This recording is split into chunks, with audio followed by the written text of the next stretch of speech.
আর আমি ওকে এইভাবে থাকতে দেব না। চলো সুমনা। অংশুমান, হাত ছাড় সুমনার। মা, অংশুমান, আমি বলেছি ওর হাতটা ছাড়।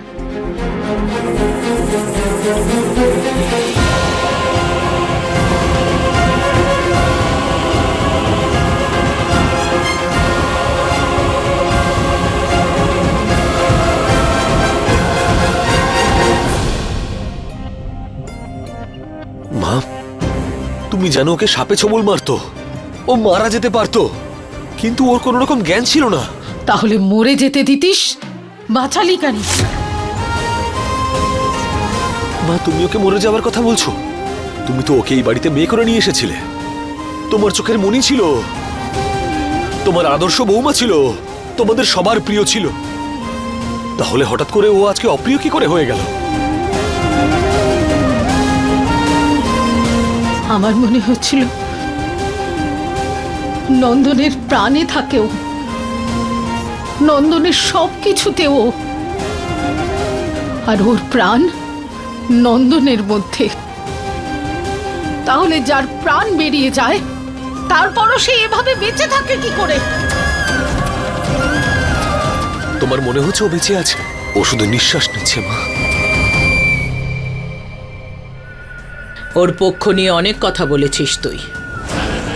এখন এটাই ওর জীবন আর এটাই ওর ঘর, আর এই ঘরের দরজায় তালা পড়বে যাতে কেউ ওই ঘরে ঢুকতে না পারে, সে সাপ আসুক বা বিছে। পরম্পরা আর ধর্ম থেকে বড় কোনো সম্পর্ক হয় না। জেঠিমা, আপনি এরকম... অংশুমান, কোনো কথা বলার দরকার নেই।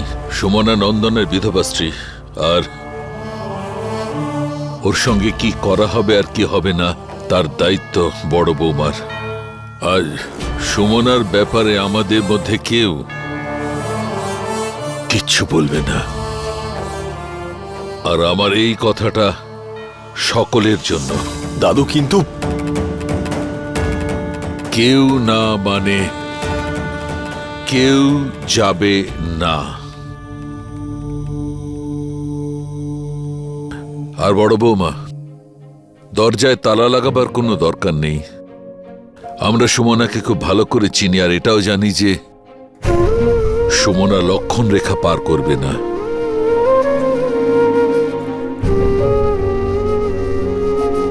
সবাই যে যার ঘরে যেতে পারো।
এটা কি করলি নন্দন? আমি তো তোর মতন নই, তাই না? দিতে পারছি না কাউকে উত্তর। আমি এমন এক মধ্যান্তরে দাঁড়িয়ে আছি, না সুমনাকে সাহায্য করতে পারছি, আর না এইসব কিছু আমি সহ্য করতে পারছি। বুঝতেই পারছি না কি করব, কিচ্ছু বুঝতে পারছি না।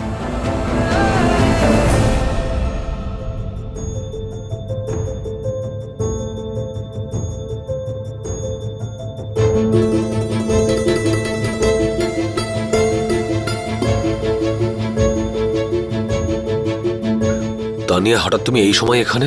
I know it's a long night. রাত কাটানো খুব কঠিন হয়ে যাচ্ছিল, তাই তোমার কাছে চলে এলাম। আমি জানি তুমি একদম ভেঙে পড়েছো, কিন্তু এভাবে ভেঙে পড়া তো ঠিক নয়। যদি তুমি এভাবে ভেঙে পড়ো তাহলে সুমনার হয়ে লড়াইটা কে লড়বে?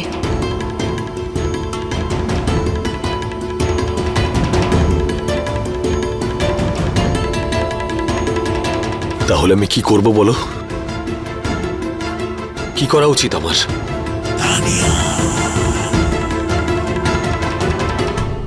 দেখো,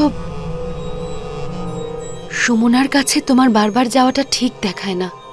স্পেশালি দাদু বারণ করে দেওয়ার পর তো যাওয়াটা একদম ঠিক না। কিন্তু যদি তুমি পারমিশন দাও তাহলে আমি তোমাকে সাহায্য করতে পারি। কেমন সাহায্য? কেমন অনুমতি? সুমনার কাছে গিয়ে যদি ওকে সাহায্য করি, আমাকে ওখানে যেতে কেউ বারণ করবে না।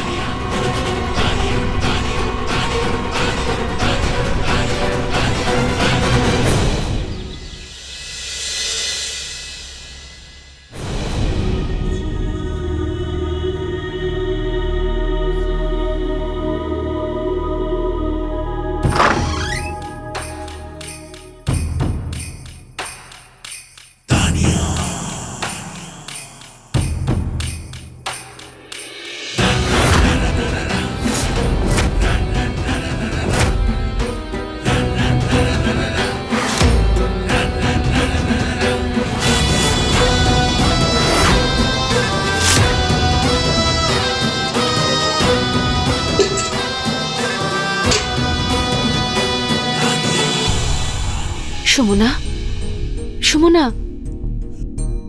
সুমনা, আমি তানিয়া। ওঠো।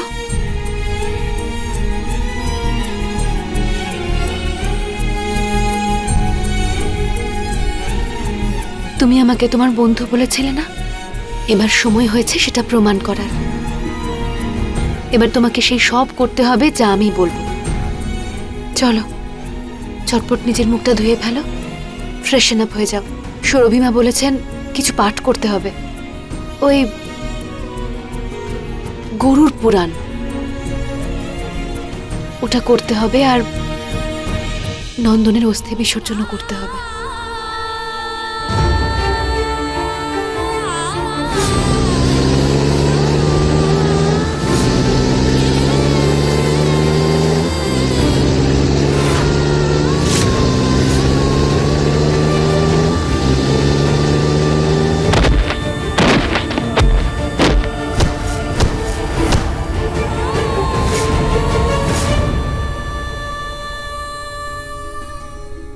চলো, ফ্রেশন আপ হয়ে যাও।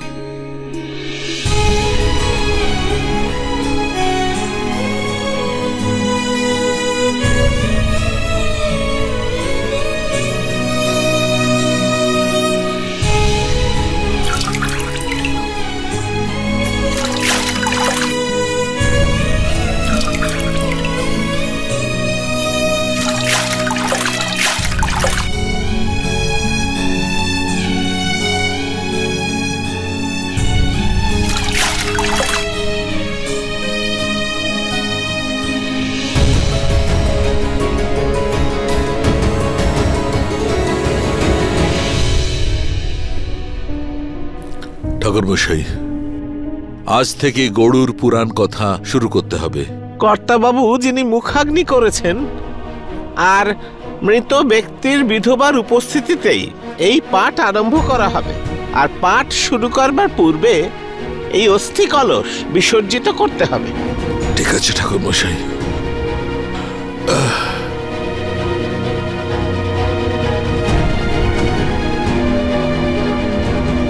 অংশমান, বাবা, নন্দনের অস্থিটা বিসর্জন দিতে হবে।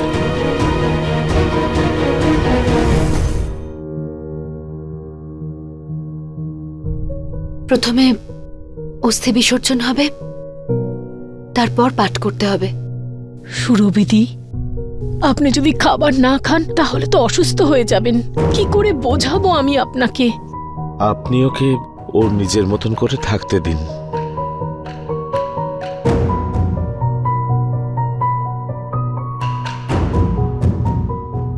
ছেলের অস্থি এখনো বিসর্জন হয়নি, আর মা নিজেকে শেষ করে দিচ্ছে। কে বোঝাবে, কে বলবে? কে জানে কার কথা শুনবে উনি?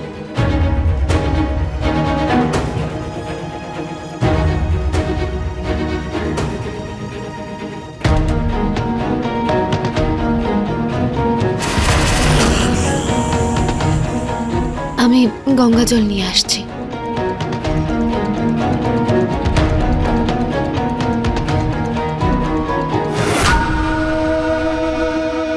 পারফেক্ট মা।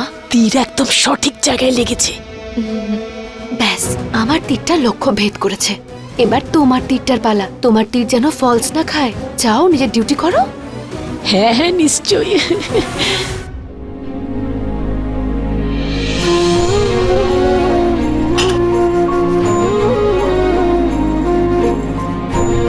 মা কখনো ঠান্ডা খাবার খান না, খাবারটা গরম করে দিই।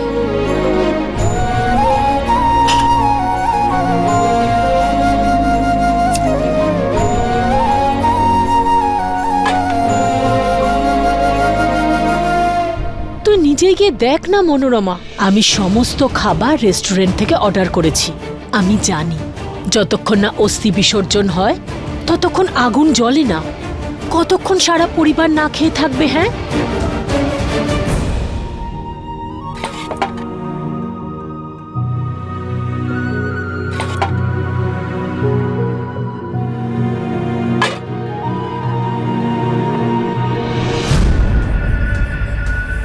হে ভগবান, তোমার সাহস কি করে হলো রান্নাঘরে আসার?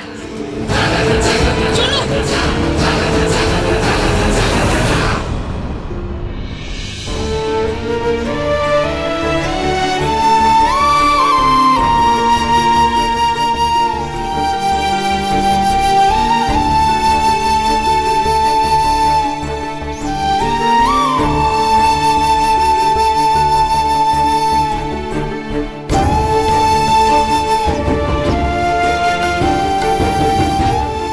মা,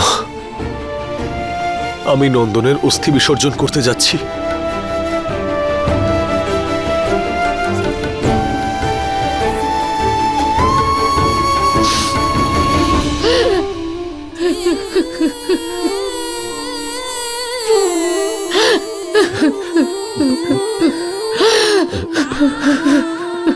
ওকে কোথাও নিস না অংশমান। ও আমার দুষ্টু নন্দন, ওকে কোথাও নিস না,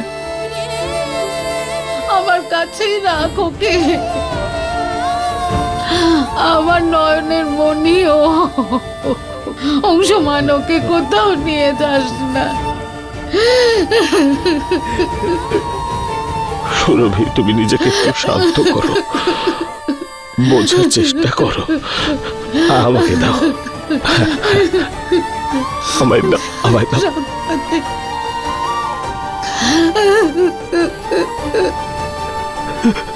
নিয়ে যা বাবা,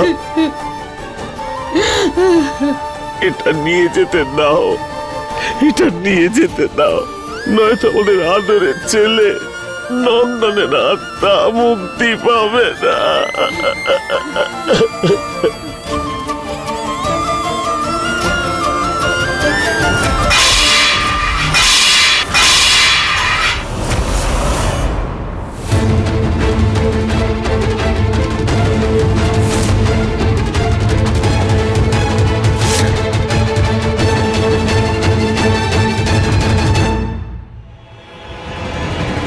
আর এর জন্যই পাবে না নন্দনের আত্মা শান্তি।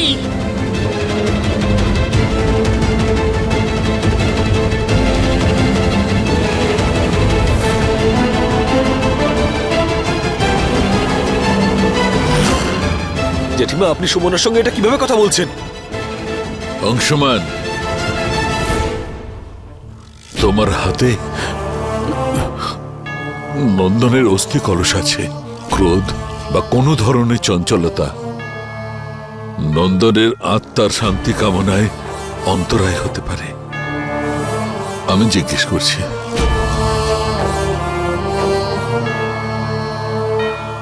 এসব কি বড় বৌমা? যেটা আপনি দেখছেন বাবা, নন্দনের চিতার আগুন এখনো ঠান্ডা হয়নি, কিন্তু ওর পেটে আগুন জ্বলছে। আমরা সবাই নন্দনের জন্য শোক পালন করছি, আর ও রান্নাঘরে গিয়ে আগুন জ্বালিয়েছে।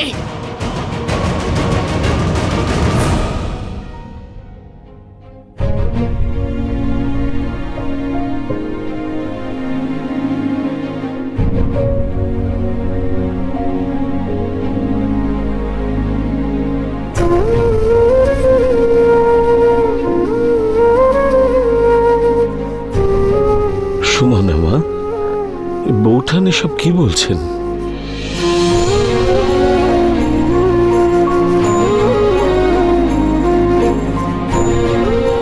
বাবা, মায়ের এভাবে অভুক্ত থাকা ঠিক নয়। না খেয়ে থাকলে ওনার শরীর খারাপ হবে, যে ওনার সুগার লেভেল লো হয়ে যায়। ওনার শরীর যাতে খারাপ না হয়ে পড়ে। তোমার খুব চিন্তা আমার শরীর নিয়ে। তুমি কি ভাবলে এই খাবার আমি খাবো? তোমার হাতের রান্না খাওয়ার থেকে ভালো আমি অভুক্তই মরে যাব।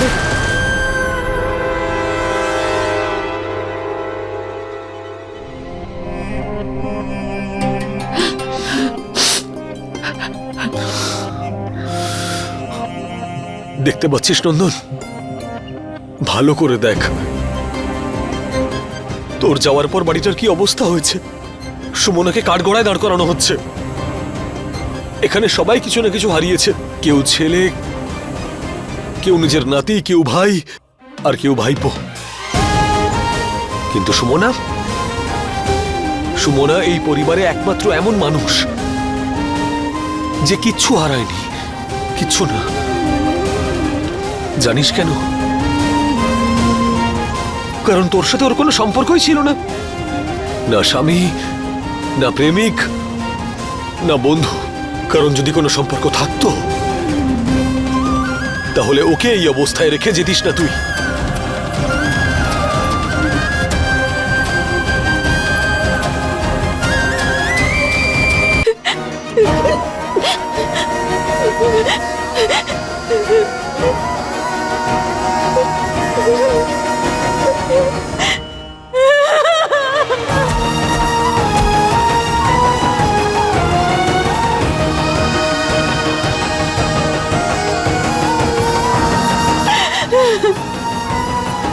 নন্দন, সহ্য করে নেব,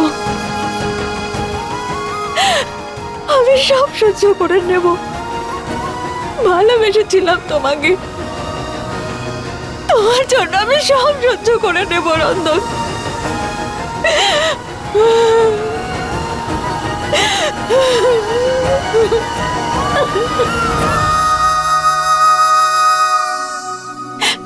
তোমার মনে আছে আমাদের প্রথম দেখা? রাস্তায় দেখা হয়েছিল না? আর দেখো ভগবান, ভগবান সেই রাস্তাতে তোমাকে কেড়ে নিল।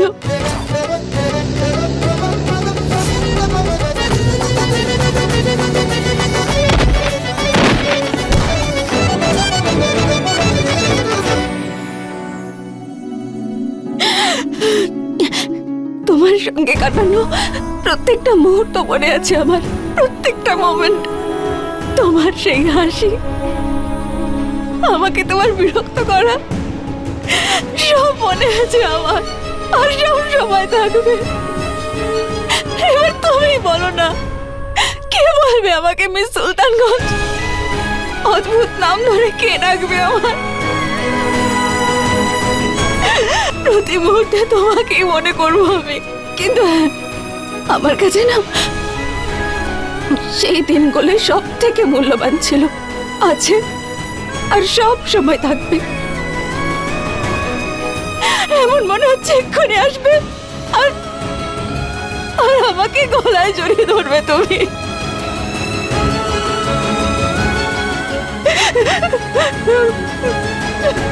বলবে, সুমনা, ও মিস সুলতানগঞ্জ, এত কাঁদছো কেন? আমি কোথাও যাইনি, তোমার কাছেই আছি। কেন ছেড়ে চলে গেলে তুমি আমাকে? আমি একা হয়ে গেলাম তো। কিন্তু তোমাকে দেওয়া প্রতিটা শপথ, প্রত্যেক কথা আমি পালন করব, সব কটা পূরণ করব। আমি তোমাকে কোনো দুঃখ পেতে দেব না, এটা আমি কথা দিচ্ছি তোমাকে। সুমনা, প্রমিস। সুমনা, প্রমিস।